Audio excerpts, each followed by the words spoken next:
Merry Christmas to everyone in politics and war. It seems the community is thoroughly captured by the Christmas spirit. As you can see, I have received a great gift, a copy of the peace negotiations from the game's latest global war. And I'm going to give you a gift in the form of my commentary and insight, which I'm sure you all really want. Now, some of you might be surprised that there are peace negotiations. You didn't see it on Discord, you didn't see it on the forums, and none of your leaders or diplomats thought to tell you. That's because they are top secret negotiations. Only 10 people are allowed in the room where it happens, and only 5 of them get to talk. So before I tell you what they're negotiating, I'm going to tell you who's negotiating. Here's a brief recap of the war. Rose, Syndicate, and Singularity declared war on Eclipse, the Knights Radiant, and Citadel. Rose and its friends won the war after 2 months, and now they're offering Eclipse peace if it agrees to their demands. So, in these negotiations, you will see Cookie, the diplomat from Rose, and Sketchy, the leader of Singularity, trying to stick to their demands, and you will see Lori, the leader of Eclipse, Adrienne, the leader of TKR, and Tiberius, the leader of Empire of the Romans, trying to remove or change the demands. The first question you might have is why are there so few negotiators? There are dozens of alliances fighting, and most of them don't even get a seat at the table. The reason is simple. The big alliances have all the power, so in their view, the strong do as they will, and the weak suffer what they must. In this instance, most of the alliances in the game are not strong enough to demand a seat at the table, or they fear if they demand a seat at the table, they will be slapped down and rolled for their hubris. Fortunately for all of us, this war has one such alliance. Empire of the Romans is significantly smaller than the rest of its allies, but it somehow found its way to the table. Perhaps they were gifted the seat by Eclipse. Perhaps they demanded it. Or the rumors are true, and they have refused to peace unless they get to negotiate, holding both their allies and their enemies hostage. In this video, I'm going to tell you how Tiberius and the Romans tried to steal Christmas, and more importantly, how the top alliances are reckoning with this game's stagnation. Will they save it, or will they make it worse? Let's get into things. I'll start by reading the terms that Rose proposed to Eclipse. Eclipse, TKR, and Co. will surrender to the enemy coalition. The surrendering parties agree to a non-aggression pact that lasts until the 21st of March 2026. The winning coalition will name the war Henri is so cool. All parties return to pre-war colors, wars are peaced immediately on the passing of the agreement. Pentaforce is included in the NAP. Gato, WTF, and ROL are included in the NAP. All prots are covered by the NAP. None of those players or alliances were involved in the fighting. Yakuza is not included in the NAP.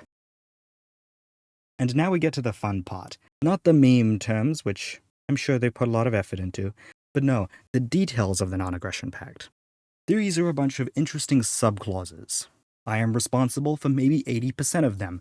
They're all loopholes that I or other alliances have found in non-aggression pacts over the years, in which they're trying to avoid. So any NAP violations or breaks should be resolved using diplomacy first. Repeated violations or breaks that cannot be resolved with attempted diplomacy will result in the NAP protection being void for the transgressing party. NAP covers any mergers or rebrands, a Spectre original, no wars on members, applicants, and prots, no raids on members, no raids on applicants at City 11 and above. I believe that's also me. No mass ghosting to hit coalition members and applicants, that's Syndicate. No Shell Alliance hits, that's Rose. No spy attacks will be carried out against the other coalition's members and prots, Citadel and Rose. No hiring of mercenaries, that's EVH, Syndicate, Rose, and Eclipse. Signatories may defend non-chaining mutual defense treaties with non-signatories against other signatories without breaching the NAP. You can have other allies, but it's probably not advisable because we can dogpile them. Signatories may not defend optional defense treaties with non-signatories, i.e. you can't have optional defense pacts anymore because everyone's in this peace agreement and now they mean nothing. Signatories may not accept members that leave signatory alliances to conduct attacks on other signatory alliances into their alliance. In short, one of your members leaves and attacks another alliance in the game, they're banned from every other alliance in the game, and all your extensions, and all your protectorates. That's a pretty big ban list for any act of war. It includes spy attacks, it includes raids, it includes everything, right? This is a real blanket ban on war. So let's get into the negotiations because, well, We've never seen a complete ban on war before. I wonder what they're saying about it. So here's the first interesting thing. It's not the elephant in the room. No, Sketchy is claiming the blue, pink, green, gold, white, purple, olive, and maroon color trade blocks as their own, right? So their coalition is going to own all those color trade blocks. No one can move to them. No one can meddle with them at all, right? They're theirs. The next interesting thing is brought to us by Tiberius. Since the NAP applies to all signatories and not merely the parties, then isn't this going to result in nothing happening in the game for 3 months? He clarifies a bit further. In the declarations of war, then people said they were concerned about global peace. This NAP will stop almost all war for 3 months. It has included an entire bloc that was not involved, and the coalitions cannot even have disputes within themselves because the NAP applies to all signatories. I'm going to illustrate this because it requires a bit of abstract thought, which most of these negotiators probably can't do. So, if you divide the game in half, which is what this peace negotiation is doing, a peace agreement between the parties stops anyone on this side of the game attacking the other side of the game. However, if the peace agreement applies to all signatories, everyone in the game is bound by it, and no alliance can attack another alliance, right? So it's a peace agreement between everyone instead of just a peace agreement between two sides. Cookie doesn't deny this, and he replies, per the goals of the war being to facilitate movement and activity, we did not see fit to isolate and punish our allies by excluding those who do not participate in the war. Including them allows them to make moves and not be frozen in place, as they were before the war. It gives them freedom to play how they see fit, if you will, which aligns with the war's goals. Tiberius replies, if they were not included in the NAP, they would still have empty peace of powerful signatories. If that is not enough security, then perhaps we should consider the plight of our own coalition's allies. This treaty prevents us helping any of our ODP allies unless they're attacked by one of the few non-signatories in the game. If we upgrade them, they will have the same level of security that you say is insufficient for Pentaforce and Gato, WTF, and ROL. So, I'm going to try and explain this one because there's a lot of subtext which they're not including. Essentially, after big global wars, then it's expected that the big alliances will cancel some of their treaties and sign new treaties. They'll form new spheres and blocks which will compete against each other.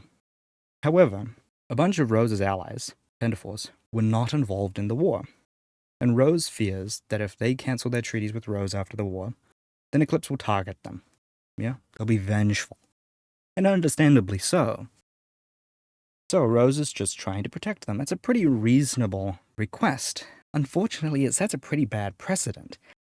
And it kind of leans into one of the big criticisms of Eclipse, a reason why they went to war with Eclipse, which is that Eclipse was providing peace to alliances which it had no involvement with.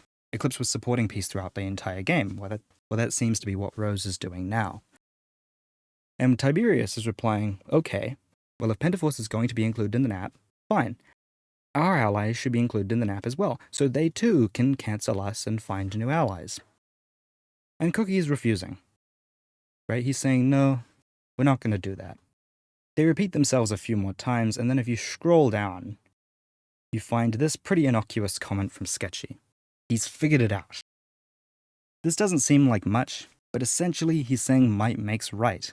This agreement is unfair. Pentaforce is going to be included, your allies are not. You lost. This thread of the conversation ends when Laurie asks whether these alliances are going to sign their name on the peace agreement.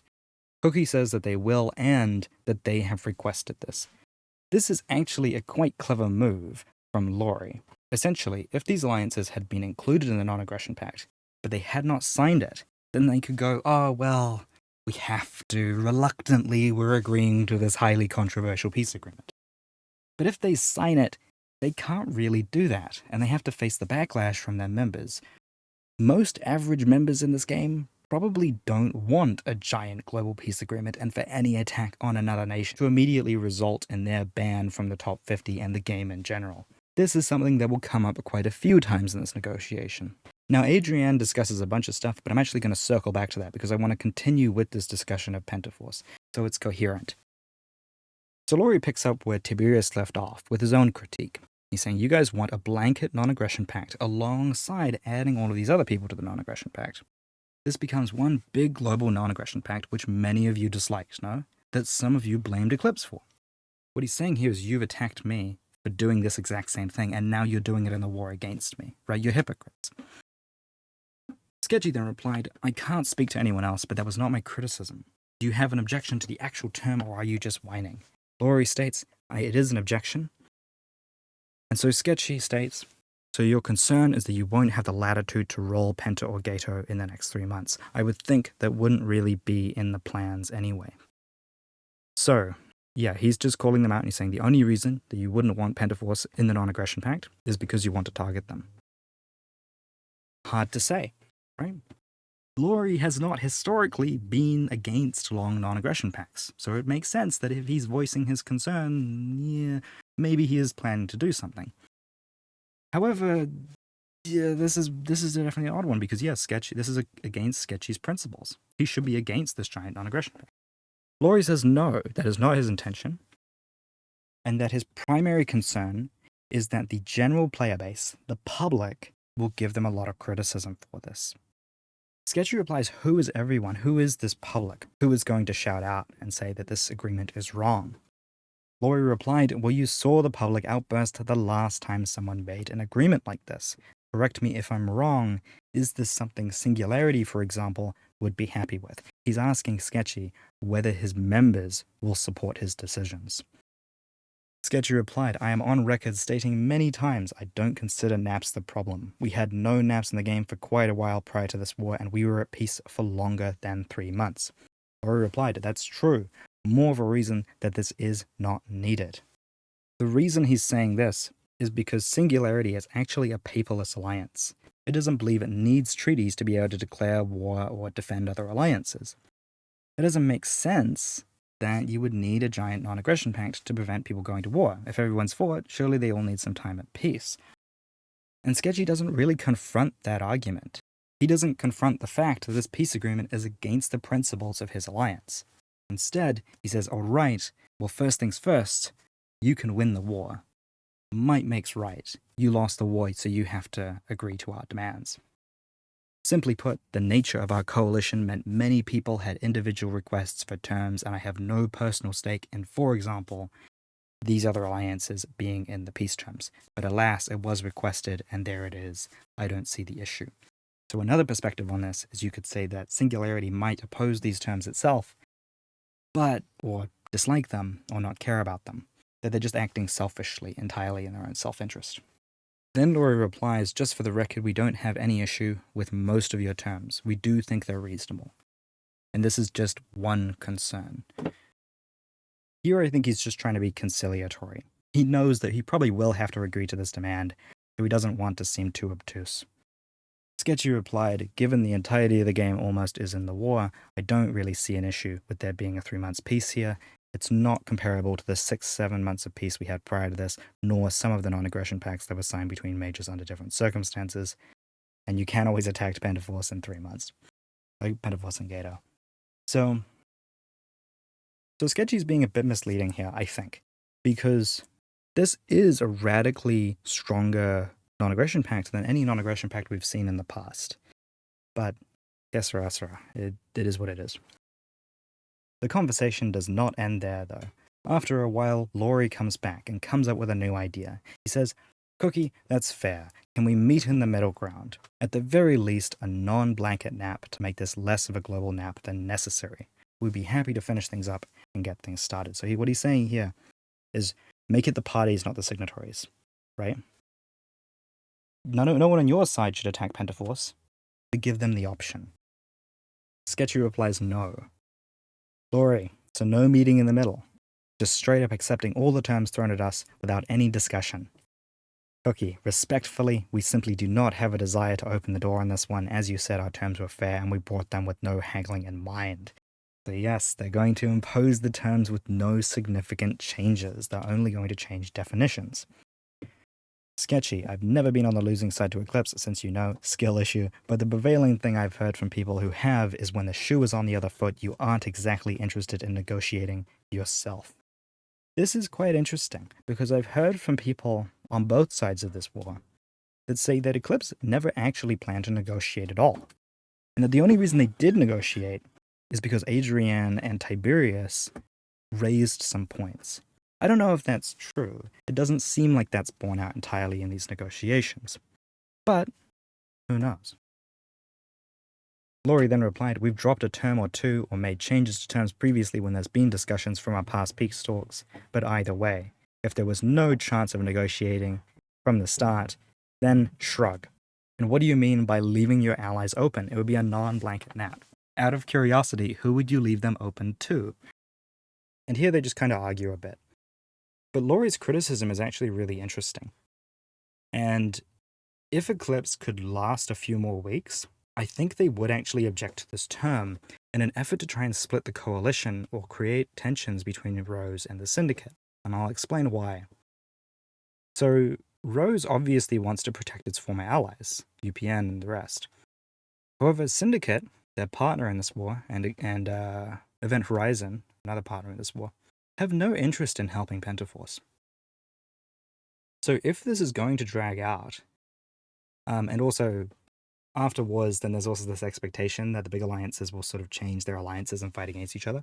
So if Rose and Syndicate, for example, expect there will be enemies after this war, then Syndicate might be more willing to try and force a peace without these alliances being included, right? So if they just delayed, it would cause a lot of tensions on their side.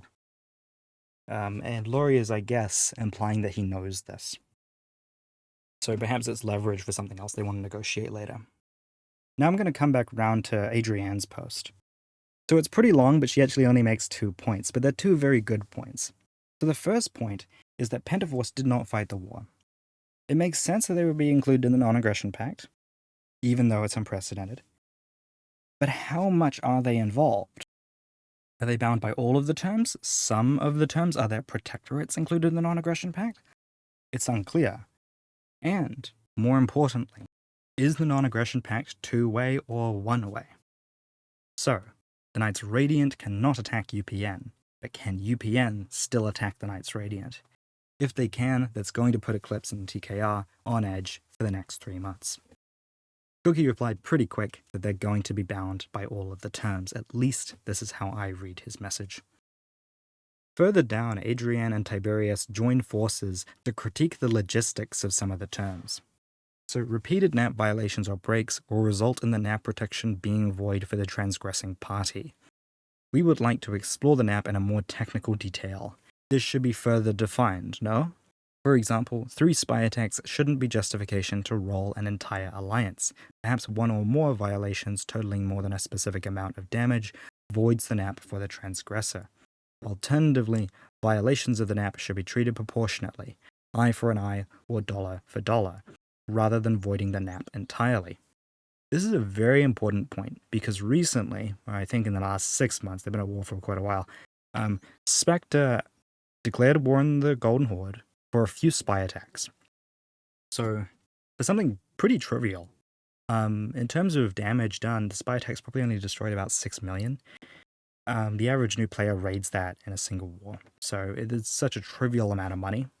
And they're still fighting, like months and months and months later.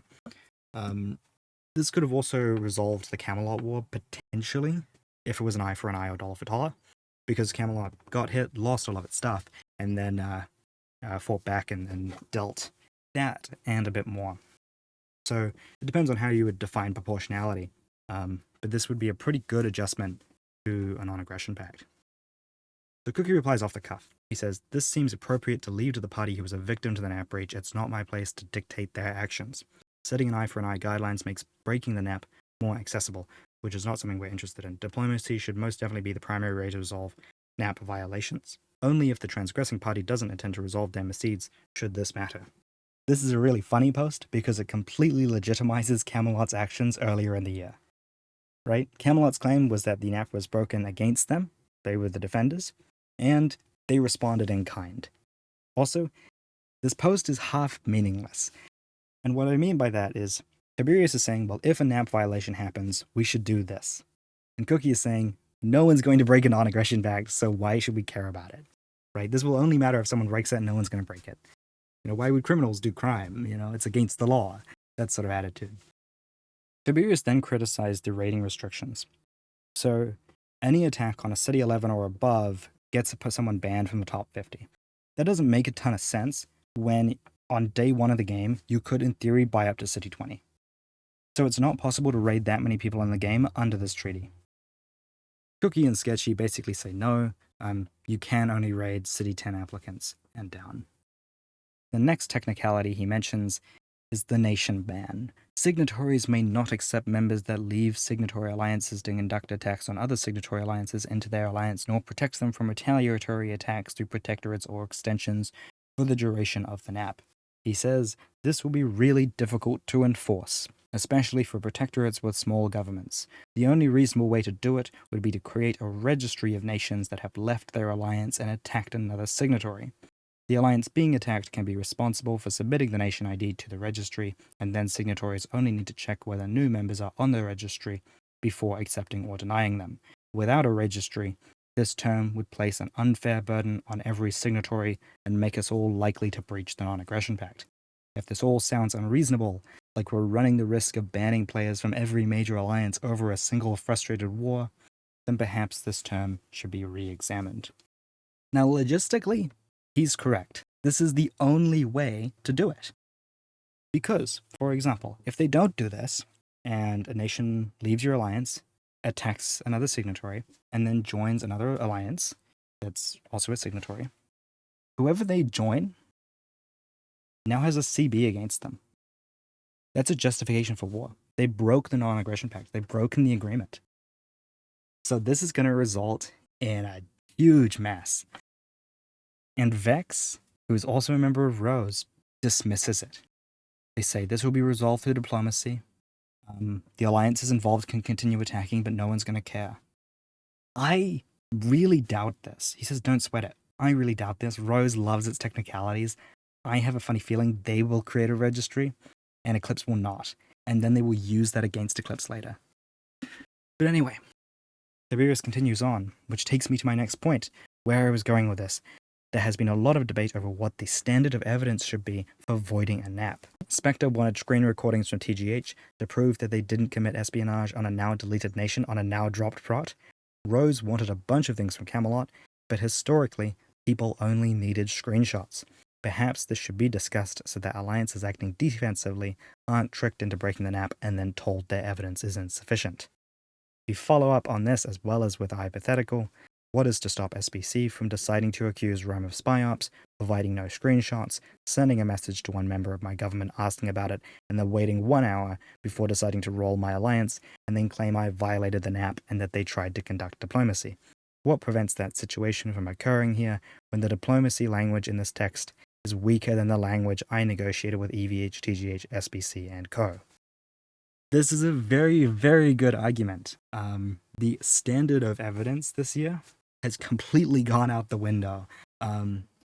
Alliances will attack each other with a bunch of reasons and proof, and then the other alliance will say, it doesn't look legit to me, and then ignore it. And then maybe roll them back by saying it's not legitimate. At the end of the day, Sketchy is mostly true here when he's saying might makes right, and that it doesn't really matter what your justification is. It doesn't matter if you have one. It's probably helpful that you don't. It's just, do you have the numbers? And yeah, Tiberius' attempt to resolve this, I don't think it's going to go anywhere, unfortunately. And this is something that does come up repeatedly, like when smaller alliances get to these sorts of negotiations, because they possess a naivety, a delusion, that they're using all of this language, they're discussing terms like it's law. But at the end of the day, it doesn't really matter. Laurie then tries to wrap things up. He said, most of these things have been discussed now. Please reply to Tiberius' last message, and then we'll agree to this thing and peace. Now, Tiberius' last critique was basically, what are we going to do about Spectre, right? Spectre has broken a NAP before on debatable pretenses, and he needs some reassurance. Initially, they propose a clause mandating them to be polite, but they ultimately dismiss that as ineffective. So Toxic, the leader of SPC, or one of their advisors, I forget which, then replies. He says, the exception doesn't make the rule. TGH is an outlier alliance that has consistently tested the limits and boundaries of non-aggression pacts, not only the one we had with them, but including NAPs they held with other alliances. was hostile, engaged in bad faith diplomacy and actions, and ultimately acted against our direct treaty partners in-game, resulting in us defending said partners. None of the alliances here behave in the same way like TGH did or does, and I'm confident we'd be able to quickly resolve any issues or differences through diplomacy. I think Toxic is usually quite good at FA, but this is a pretty bad response.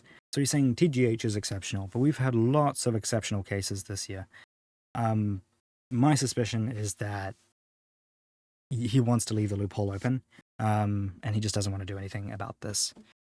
So yeah, Tiberius still has a really strong point that hasn't really been answered. So Ash, when the leader of TFP, who's also on Rose's side, then comes in, and he says, I don't think that's enforceable, though, because there is no accountability. Realistically, nothing is stopping anyone from breaking a non-aggression pact other than our word. However, I think we're unfortunately past the point of people just respecting the spirit of the NAP. And then he gives the opposing view of Camelot's actions. We saw Camelot unilaterally void a NAP with convoluted reasoning, and now whatever the deal with Spectre and TGH is. It unfortunately seems like people will continue to push the boundaries of the NAP because they can. Simply saying don't be a dick isn't enough. Committing a crime is illegal, but people still do them. The difference is that there are actual repercussions for wrongdoing, and I think there should be some kind of consensus of repercussions for breaking a non-aggression pact. And then he goes into a story about TS and TFP. And he proposes the same solution that Tiberius did earlier. I think having the aggressing party be subject to reps would solve the issue. So, eye for eye, dollar for dollar. That way, there's some actual accountability for violating an app. So that's his view. Shoot first and asking for proof later doesn't really make any sense. If you're willing to shoot, you should be prepared to deal with the consequences if you are wrong. Sketchy then replies, don't break the app, otherwise you don't have an app. Truly devastating consequences. So, I think it's actually quite interesting that Tiberius and Ashwin actually met in the middle. They had a meeting of the minds. They agreed that that was probably the only reasonable way for there to be accountability. But the other people involved didn't want that. And so they basically ignored the criticism. And Sketchy then sort of wraps things up by placing a deadline on them.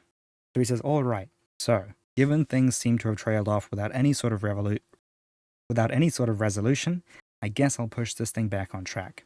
We are now 19 hours out from the currently set peace date. I would suggest if we manage to get about 4 hours away from that, we'll likely need to push the date back a day.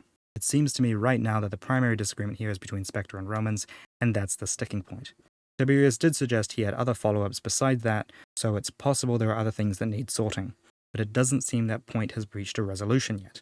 Given it seems people are reluctant to discuss the issues surrounding the other war currently ongoing here, the TGH war, likely because of the very mixed opinions people on both sides seem to have towards it, I would suggest perhaps the other side should reach out to Spectre themselves and try to come to some sort of resolution.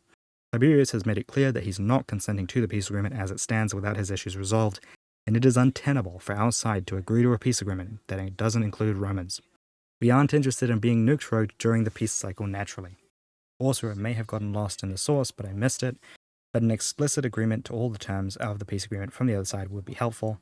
There were some terms which were in dispute earlier, and I think in order for this to move forward, we need to make sure that any and all current terms have been agreed to, if they haven't already. Speaking for singularity only here, if this stretches out to around the 23rd, I think it's unlikely we'll be wanting to sign a peace agreement until at least the 28th. People will be busy over Christmas, and we don't have much interest trying to rebuild and organize things in the middle of Christmas.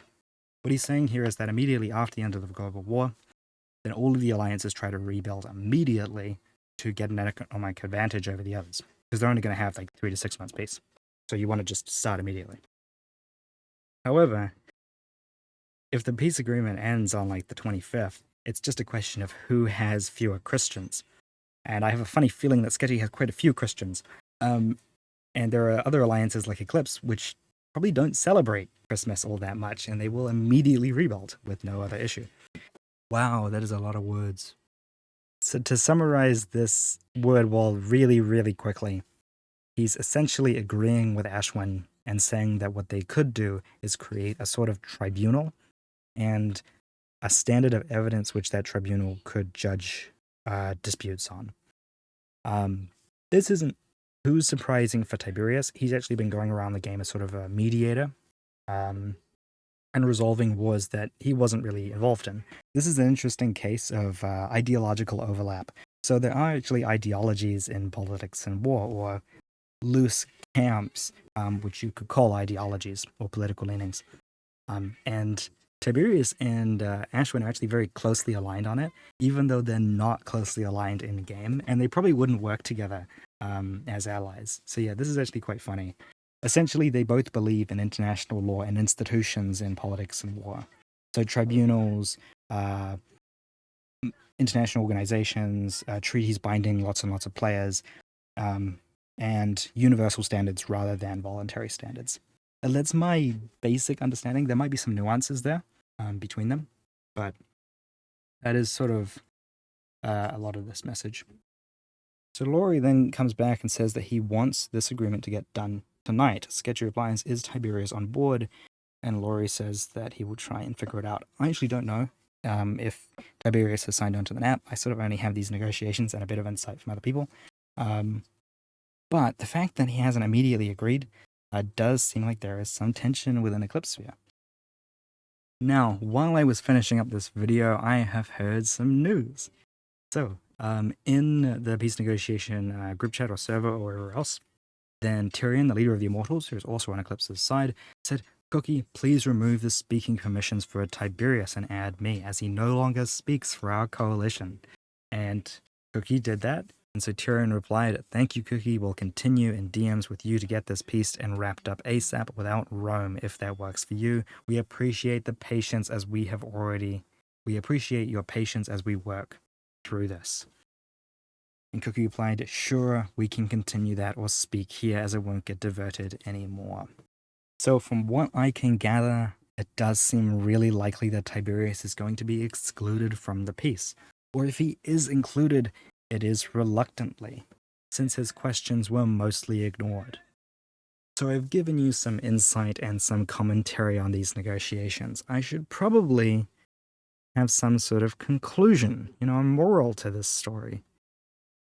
And it seems the only reasonable one is that Sketchy and Rose's coalition in general kind of betrayed their war goals. They're fighting to end stagnation. That's what Sketchy's declaration of war said. Specifically, he said Eclipse is largely responsible for the current stale political climate. More importantly, Eclipse has done everything in their power to ensure no one else can take any sort of proactive actions. As bad as that may sound, the largest issue isn't the methods, but rather the motivation to keep everyone, but especially Eclipse, at peace. Eclipse's primary FA influence over the past 6 months has been dedicated towards preventing any sort of conflict happening. Why? Because every day that passes in global peace, Eclipse wins. Eclipse has had the largest income of the major alliances, and we're growing past each of them. As long as the peace reigned, they would continue to widen and widen the gap between them and everyone else. Further down, he states the entire game needs to move against this sort of behavior. This should be the response every time one party decides to attempt to keep the peace for their own benefit. And to wrap things up, the only thing worse than a tyrannical warlord in a game that thrives on competition and war is a peaceful hegemon. So, this is a very, very interesting declaration of war. And now it's a very, very hypocritical declaration of war. However, I'm not interested in just criticizing one side or giving Eclipse some trophy for objecting to terms that pretty much any normal player would object to. Yeah, these terms are ridiculous. Yeah, they're very hypocritical. None of us are surprised that Rose and Syndicate and Singularity have done this, right? I made a video saying that they were all hypocrites and that this is exactly what they would do, and this is exactly what they have done. Lots of ordinary players have said it.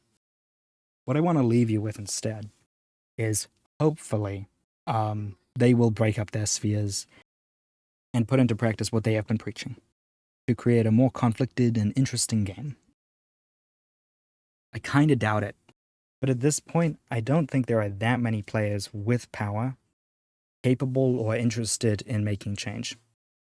Right? Say the leader of TFP wants to make change. The leader of Empire of the Romans wants to make change. I don't think they can work together and actually affect change. There's too many other alliances which like things just the way they are.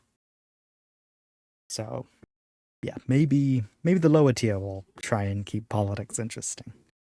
We'll see.